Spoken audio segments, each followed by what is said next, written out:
Agar TDMda nomer 1 bo'lmoqchi bo'lsangiz, bu videoni oxirigacha ko'ring. Agar dashi bot bo'lmoqchi bo'lsangiz, videoni o'tkazib olishingiz mumkin.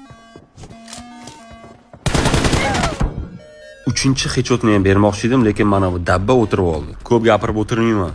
Mening maqsadim o'zimni optimdan kelib chiqqan holda sizlarga opit berish. Buning uchun videoni oxirigacha ko'rishingiz shart bo'ladi. Hali ham shu yerda bo'lar ekan bo'lsangiz, videoga like va obuna tugmasini bosib qo'ying. Xullas biz davom etamiz. Qarang. Birinchi o'rinda sizga kerak bo'ladigan narsa bu nastroykangizni to'g'rilab olish. Ya'ni PUBG'dagi nastroykani full od ido to'g'rilashingiz kerak bo'ladi. Buning uchun menga obuna bo'lishingiz kerak bo'ladi. Sababi men har kuni kechki payt soat 6 da video qo'yaman. Undan keyin esa TDMda qanday qilib bayt qilish, priyom qilish, raqibni kutib olish, to'g'ri push qilish, hamma narsani analiz qilishlarni sizlarga noldan o'rgataman. Faqatgina sizlardan kerak bo'ladigan bitta narsa bu podдержка.